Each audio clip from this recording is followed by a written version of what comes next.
All right, today we got something a little bit special. We're going to review a book that's been really meaningful to both Daniel and myself. And today I'm going to interview you, Daniel, on a book called Who Not How, and not just the book, but specifically how we've put that book into practice. So first of all, thank you to Dan Sullivan, the author of this book. And we're going to highly recommend it to anybody out there in any form of business or family or life or organization, or if you're an author. But Daniel, tell me who, not how. What does that phrase mean to you? If you don't live a completely solitary life, this book is for you. Yeah. There you go. So what has this book meant to you in the past 30 days? Because honestly, I wish I had this book years ago. 2018 would have been a great time to have this book. But what has this book meant to you, or this concept, in the last 30 days? So it's really just shattered a paradigm that has been holding me back probably my whole life. The thing that we're taught, the way to solve problems that we're taught from a very, very young age, as soon as we're in school, traditional schooling, I mean, at least in the States, is you have to do whatever the thing is by getting smarter, working harder, and figuring it out yourself. You have to figure out what you have to do to get the thing done. That is the box, and all the skills and tools that we're equipped with as individuals are cast in that die. Right. And it's your really grade. It's your paper. Yeah. It's your diorama in 5th grade. Yes. You got to do it. How are you going to do it? How are you going to pass the test? How are you going to write the paper? No matter your skill set, passion, or interests, you've got to perform to this standard on all these things. And that's just not how the world actually works. I'm not hating on public school. My wife's a public school teacher for years, but it's just, or even school in general, it's just not the best way to get things done. And this book has just completely taken a sledgehammer to that paradigm and crushed it in such a good way. So I'll try not to go off too much of a tangent here, but 3 or 4 businesses ago, we had an experience where we hired an employee, and I was really excited about it. And then some needs changed at the business, and we had to let that employee go because a big client changed. And that was like really detrimental on me just from a mindset standpoint. And it kind of scared me away from hiring people or bringing people on. So I kind of, I didn't realize it, but there was kind of scar tissue there where I marked that out of like, no, we have to do it. Either you're going to do it or I'm going to do it. But that really limited us. And I think we experienced either business after business, or we'd hit a wall because we were only experiencing the results of what we could produce as a team, which was still better than what we could do by ourselves. But it wasn't, it was never even close to our capacity as leaders or, team leaders, facilitators of ideas, of setting goals and achieving them. And so this book is saying, you're asking the wrong question. It's not how can you get this done or what tool do you need to do it? It's who do you need to go make a relationship with so that they can do it. And then you can serve them in some way as well. So it's not one way, it's two way. And it's just, I wish I could be completely transparent with all the ways that this has impacted me, but there's been plenty of ways just in my personal life or little things here and there at work, like our VAs, for example. Yeah, empowering them to go, hey, this is yours now. Like, I love this. One of my VAs, one of our VAs, I should say, she was actually like kind of sheepish about this because I asked her to get something done, and she did. Right. And then when I was going over it with her, she was like, yeah, I kind of had some help. I was like, what do you mean? She was like, oh, so-and-so actually did this part for me. And I was so proud. I was like, you did who, not how. She had no idea what I was talking about, but I explained it to her. And just the fact that she felt like she had done something wrong because she cheated. She cheated on the test. Exactly. Was it a piece of art or design? Is that what you're saying? Yeah, exactly. It was a visual thing that I needed done. And clearly, it's not my skill set. And it's really not even hers, which is totally fine. Like, it wasn't something fancy, but she had someone else do it because she was trying to get everything else done, which I loved. Right. So it just pointed out to me how ingrained we are to not do that, to not think that way. Even someone on the literally other side of the planet, it's a global training where you have to do it, so yeah, I don't know if that answers your question, but it's It does. completely changed my world. It does. And, I think both of us put ourselves through college in some way, and so you'll Yeah. think about what can I do? How can I do this? Well, I can rake leaves. I can mow lawns. I can pay for it this way. I can get this loan. Yep. Then you get on into your business and you think, what do I got to learn? I got to go to this class. I got to go get this task done. I got to learn this Yep. software. That's been my mindset as well. I think it's a blue collar mindset primarily, because if you're not working with your hands, you're not actually creating value. I think It's that's not real work. a lot of what, right. Or, or there's two sides to it. Like Yeah. I'm not valuable if I'm not doing it myself, or, and these are lies, or this is the wrong mindset, or I can do it best. There's nobody out there who can do it better than me. That's a You want it mindset done problem right, that do it yourself. we've all How heard many it, right? times how many times have you heard that? So Which in I some want to cases point out is true. Some cases it's for true. sure. Well, you're an expert at things and I'm an expert at things, but that I think is part of the magic of who, not how. It's not who around me can take work off plate because I don't want to do it. Right. It's, correct me if I'm wrong here, but it's who is better at this, more knowledgeable at this, more connected at this, that I can find to help me achieve the goal. Is that correct? That's part of it. And the other part of it is the way that I'm going to bring the most value, because that's a lot of people. Like a lot of people want to make a difference. A lot of people want to bring the most value they can to the community, family, world, whatever. Work. If I'm not doing my best in like in real estate, a property has what's called its best highest use. Okay. Well, people have best and highest uses too, based on the skill set and training they have and what they are passionate about. So my best highest use isn't doing anything on the ground. Anything on the ceiling, I'm really good at. I'm super tall. So, I was shoveling basically ice for 3 hours in my driveway because we had a big storm, and then it all melted and turned to ice. And I was just doing that going, this is not my best highest use. I should find a who. Somebody with a big machine, because this stuff is really hard. But that was a moment where it's just like, what is my best highest use? What should I be doing right now to provide the most value for my family, because that was a day off, or for my company, for my team members, for the people that I serve. We did this with bookkeeping the other day. You and I are not accountants, and we were trying to figure out the stuff to get it all done, right? QuickBooks. We just wanted to like punch our computers so hard. Yeah. We couldn't figure it out. And it's like, that's not rocket science, but it's not our thing.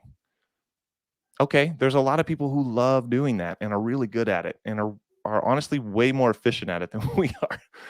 That's a who, not how opportunity. And I've talked to, gosh, you would have think I found like the new miracle drug. I've been hawking this thing like I wrote it. But I've been telling everybody about this, the who, not how book. Okay. Because it's been so transformational for me. Yeah. And for my wife, I'm saying, we've got little kids, and I'm saying, hey, what it feels like, just on observation, you spend most of your time doing things that are not like core values. They don't move forward your vision as a mom. They're tasks that have to get done, but they don't make you a better or worse mom. And sometimes that's hard. And just sharing from her life and from mine, sometimes as business owners or husbands, wives, whatever, family members, teammates, we get a lot of our value wrapped up in how well we do the thing. Right.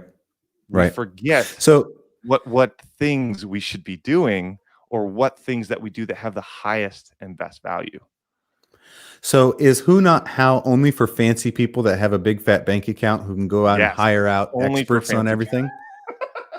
No. Only for fancy people.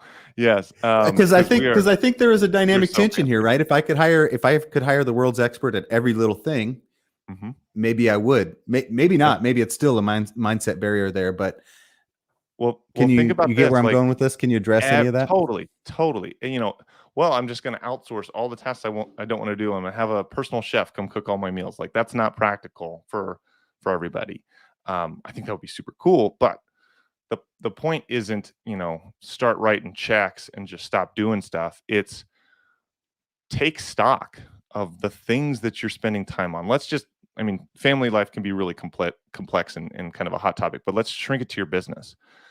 Yep. What in your work, whether you got a W-2 or you run your own investment business or whatever, what are the tasks that you're doing that anybody who knows how to do that could do just as well? QuickBooks, for example. Okay. How many bookkeepers on the planet are there that could do what you're doing at a fraction of your hourly rate? So if you produce value and you make $50 an hour, $100 an hour, $300 an hour, how many people could be doing that at a fraction of that cost and free you up to do that $100, $200, $300 an hour work, $1,000 an hour work? And in that example, not only have you wasted your time trying to learn QuickBooks, and in our case, both of us, like two doofuses trying to work it, we also there was an opportunity cost there when we weren't doing our highest and best. I wasn't on a conversation with a motivated seller. I wasn't in a conversation with an agent with a great flip property. Mm-hmm. So there's a double cut into your effectiveness. Or 4x in our example, because we were both doing it. Yeah, it was an atrocious waste of time. Okay, so for the listeners' sakes, really quick, be very practical on the business side. What are the actual things that you have learned and done, and who not how? Let's turn it into a verb here. How did you who not how? Who not how'd it? Who not how'd? How did you who not how'd? Who not how it? Who not how? Yeah, that I did that. Real concrete. Give us like one or two examples from the past 3 weeks. Real concrete examples. Absolutely. Yeah. Let's see. And putting together an org chart. I had a VA do that. Setting up. Here we go. Setting up inspections. Setting up a system for our VA to do like contact the real estate agent, or the seller, contact the inspector, arrange all of that. That's stuff that we don't have to do, that we've done for months. Right. It can be done over a text message. We don't have to do that. Right. Right. Another example of that would be bookkeeping. Another would be transaction coordination.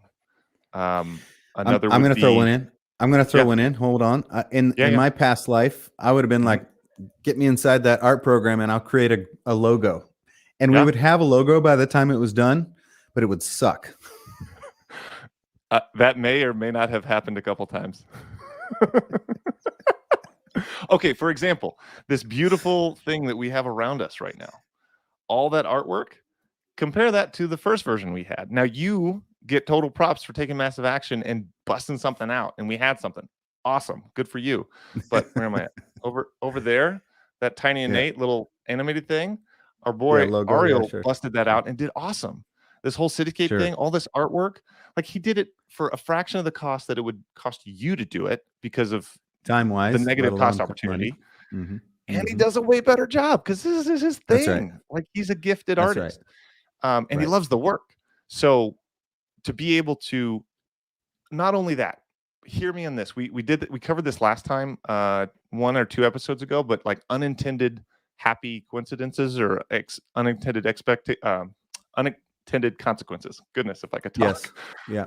Yep. Something unexpected from who not howing the artwork for this is, hey, now we've got a guy who I built a relationship with, and I needed a rapid development on a logo for a new business. Guess who was able to do that? I was like, hey, put this project on pause, and I need this in 3 days. Great. I had a resource to do that. I also have somebody to grow their business. If someone reaches out to me and goes, hey, I need a graphic guy. Boom, I got your guy right here. And so that provides value not only more to the artist, but to the community or the people relying on me. And so I just became one of their who's. Does that make sense? It does. And right? I think we're talking about it on the level of a lot of this business stuff that we're talking about is on the level of an employee or a virtual assistant. And I think that is one way of framing who, not how. Before we wrap up, I want to talk about another type, which is the who, not how of a transformational relationship in a mastermind with peers Okay. or Yeah. mentors or people above, or Hmm. so it's people that you're not hiring necessarily to Hmm. do a task, Hmm. but it's people that have gone before you, have Mm. expertise that you don't have relationships that you don't have. Is Yeah. that a part of Who Not How as well? I think it absolutely is, and I think we're discovering this. So I don't want to. I'm not going to speak with it on like ultimate authority, but Yeah. we are experiencing what I would say years worth of growth and advancement in our careers and in our businesses, because of the masterminds that we are a part of, the circles of people this has put us in contact with, um, the Pace Morbys of the world, just the people who are at a different level in their career and their business, and we are able to gain access through things like masterminds or all the other mastermind students that we're a part of, and then the networks, and then the professional people that they connect us with that are over here, and then the mastermind that they go to that they give us an invitation to and like blow us away with value. Like there's so many completely unexpected things that have come out of surrounding ourselves with a different group of people, who are just performing at a higher level that has Right. taken our business literally years past where we've been able to achieve on our own, giving it maximum effort and grinding for 4 years now. Would you agree with that? Yes. I think there's a significant part of it that's a mindset shift, Yeah. which I don't even really like talking about all that much because mindset shifts always seem kind of like a squishy topic to talk about.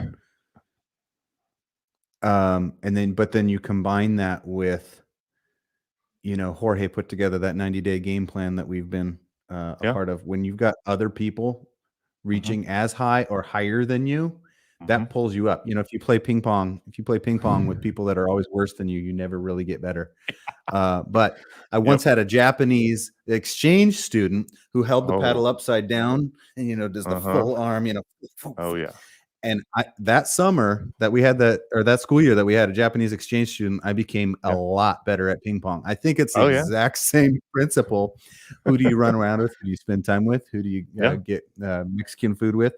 And Yeah. what are the things that they're talking about that are, the equivalent of your Japanese exchange student making you better at ping pong?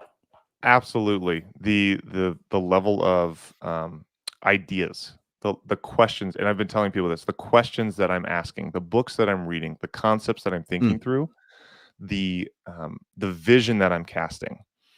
Recent example, we're thinking we're in the process of starting a new business, and I think historically we would have said, okay, this is the audience we want to serve, and this is the community, and we think it could be about this big and this amount of time. But recently, we're going, okay, but think bigger. Just that one statement. Think bigger. That we've picked up from Sub Two and Pace, and a lot of people say that, but that has been so transformational because we're going, well, what if it didn't stop there? How big could mhm. this get? What's really the market cap on this audience? Who's got this problem? And it's hundreds of thousands. So just that one, there. I don't know how to explain this to people, but to our listeners, but it's almost one of those things where you just have to like read the book and start applying it, and it will. You, Yeah. you can't see where it's going to take you when you start.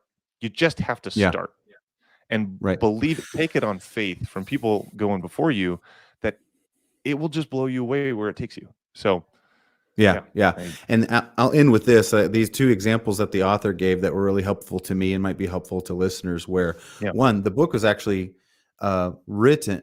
The idea came from one person, but the person who yeah. actually put the book together, he was Hmm. the who to the original idea, right? That's And right. so he wrote the book. And so in the audiobook version of it, he interviews, let's Mhm. see here. So Dan, I here think we go. Dan Sullivan. Thank you. Yeah. Hmm. So Dan Sullivan with Dr. Hmm. Benjamin Hardy, right? So, Yep. so these guys, um, they were the who, not how for each other. That's right. And Yep. and in another example that he gave, he's basically saying, for me, and this is Dr. Hardy, I believe, saying, I want to do a podcast this year. But his who, not how was someone who was great at organization, knew the types of guests he wanted to have, and basically boom, boom, boom, just filled up his schedule with, multiple guests on the podcast. So he would just wake up, hop into his calendar, click on the button, the guest is there, the notes are there, et cetera, et cetera. So he chose the who, not how process of someone putting together that for him. And it was wildly more successful than if he had dug in his heels and said, I got to do this myself. Someone booking appointments with people you want to talk to, so when you can just show up. That's a great idea. We should talk about that on a future episode for real estate professionals. Something like that sometime. Couldn't help it. Sorry. Hint, hint. Wink, wink. Yeah. Exciting stuff in the future. We shouldn't derail this too much. Tiny and Nate are cooking up some stuff. Tiny and Nate. Indeed. All right, man. Well, we got to wrap this thing up. This is supposed to be a mini one. We did. Yeah. Well, this was a 20-minute, 10-minute episode. That's right. Just watch it on double speed. It'll be 10 minutes long. All right. Next time, just so you know, I do want to dive into some more of these concepts. We'll have deal reviews, and we're going to start having guests on here pretty soon. We're getting our calendar all booked up and stuff with guests. But there's so much to this kind of what people sometimes categorize as squishy stuff, mindset. It can feel kind of like you were saying, weird, but there's something to it. And I was not a believer before we went to that mastermind, but just seeing the fruit of that and really pressing in, like, for example, the who, not how, I was stuck in the sand about hiring people, completely stuck and kind of frozen with fear. I think that mindset shift, holy cow, the amount of value that is being brought to the people we're employing, the people that we're going to be able to serve. It's literally thousands of multiples of what I could produce on my own. So yes, the effect of applying this is really unmeasurable. Like it's enormous. So yeah, I'm a big fan. Read the book. Don't actually just watch this and go like, oh, that was a good podcast. Like, read the book. Just freaking read it. Like, please don't watch our podcast ever again if you're not going to actually apply these things. That would be so crappy. Someone said that to me recently, and it was convicting. It was really convicting because I was actually thinking the thought like, oh, that was a cool idea. And like, on to the next thing. And they said, don't do that. Actually go do the thing. Fair enough. Fair enough. I like it. Fair warning. All right. So the book is Who, Not How, Dan Sullivan, Dr. Benjamin Hardy. Google it. Maybe we'll put a link to it on Amazon in the notes below. But appreciate you guys, and thanks for letting us go a little long on this book review.